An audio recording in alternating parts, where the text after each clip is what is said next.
Eh bien, je m'appelle Elisabeth Meillasson, j'ai 54 ans et je fais mon travail depuis 1982. À l'heure actuelle, je garde 3 enfants, dont une handicapée adulte qui a grandi pendant 12 ans à la maison. On attend un lieu de vie pour elle. Et j'ai 2 enfants qui ont un léger retard mental, voilà. Alors, Suzanne Agard, je suis assistante familiale depuis 1982. J'ai exercé d'abord en Haute-Savoie et j'ai déménagé il y a 8 ans. J'habite maintenant ici, quoi. Alors moi c'est Coët Simone, l'enfant que j'ai en garde, donc je l'ai depuis 6 ans et je suis très contente de l'avoir aidé à se reconstruire.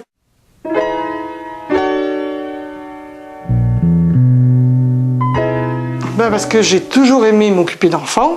Peut-être ça remonte un petit peu plus loin parce que moi j'ai pas été très câlinée par mes parents, disons. Et puis tout de suite, j'ai eu cette envie de m'occuper d'enfants, donc des petits que j'ai pris à la journée. Puis j'ai trouvé qu'après, comme l'assistante sociale venait me voir, elle me parlait souvent justement qu'on pouvait s'investir un peu plus. Et c'est par rapport aux enfants, j'aime beaucoup les faire avancer. Quand j'ai commencé à faire ce métier-là, ça a été je voulais élever mes enfants. J'ai eu mes enfants tard et je voulais les élever et ça me permettait pas vraiment de rester à la maison parce qu'on n'est pas toujours à la maison, il faut faire les visites, psychologues, etc. Bon, c'est pas le côté financier non plus, quoique ce n'est pas négligeable non plus. C'est ce côté social, disons, être utile à des enfants qui sont dans le besoin.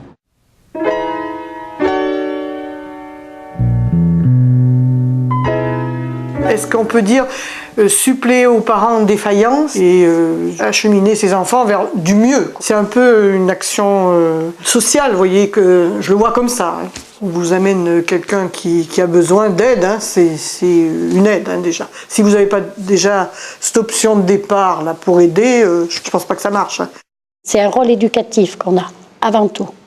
Bien sûr, un rôle de parent, à quelque part. Et l'enfant choisit si un jour il veut nous prendre en tant que modèle pour son avenir après. C'est l'enfant à prendre exemple où il veut.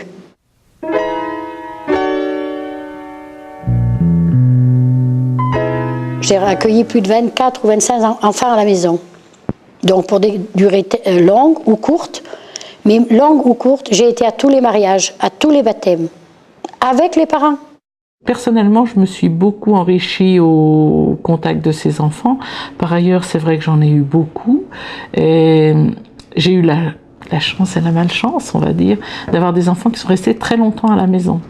Maintenant, par exemple, le premier que j'ai gardé depuis tout petit, il a 35 ans. Ses enfants viennent à la maison, nous appellent papy, mamie. Je veux dire, ça, c'est quelque chose qui reste, c'est quelque chose qui est important.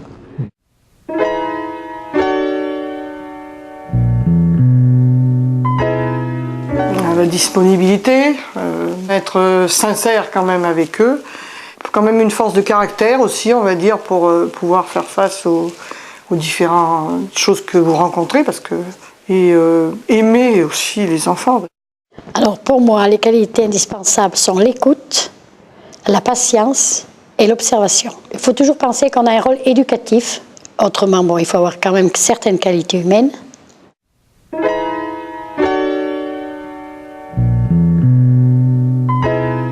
Ce sont des enfants qui ont quand même, on va dire, un passé. Au quotidien, il y a des choses qui sont dures à gérer, leurs angoisses à eux. Et puis, si vous arrive quelque chose le week-end, vous êtes tout seul aussi, il n'y a plus personne. Donc, la décision, elle est dure à prendre. Je suis assez fière quand même d'être arrivée à lui donner un petit peu quelque chose, quoi.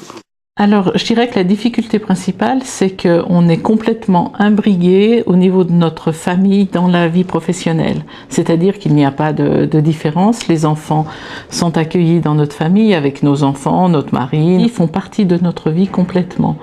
Et ça peut être un petit peu difficile au départ. Quand on travaille dans un bureau, on rentre à 6 heures le soir, on n'a plus rien à faire avec le bureau. Là, le travail continue le soir, 24 heures sur 24. C'est les difficultés que vous pouvez avoir dans une famille, elles sont multipliées par le nombre d'enfants que vous avez. Bon, les joies aussi, je veux dire, il y a aussi c'est quand même super sympa, quoi, d'avoir une grande famille. J'ai une table immense à la cuisine. Quand je vois tout ce monde autour de la table, c'est vrai que c'est sympa.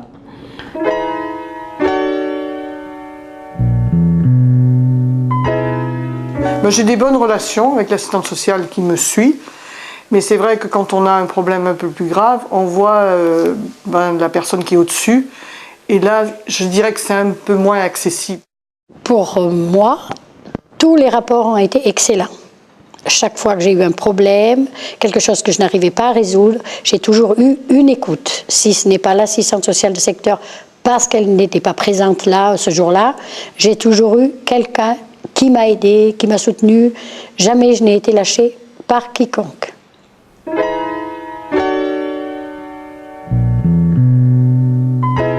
On a des contacts avec les familles ou avec les personnes qui ont un lien affectif avec les enfants.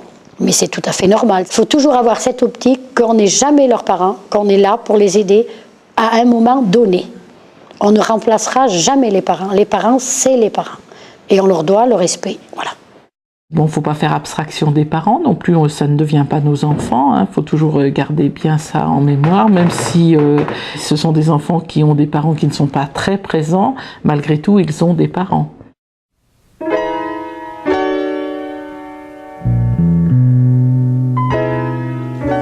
Je lui dirais que si elle aime les enfants déjà, et si elle a suffisamment les nerfs solides quand même, moi je dirais que c'est beau de pouvoir le faire. Moi je trouve que c'est beau. Mais il faut de la force et pas peur d'affronter les difficultés, parce qu'il y en a quand même pas mal. J'ai envie de leur dire, n'ayez pas peur de faire ce travail.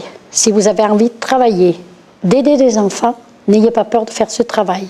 On est aidé, on est encadré, et même si vous pensez que c'est un échec, le jour où vous commencez, parce que vous n'avez pas réussi avec un enfant, tout autant on a eu des échecs, et on a eu des problèmes, et on a eu des gens qui nous ont entourés.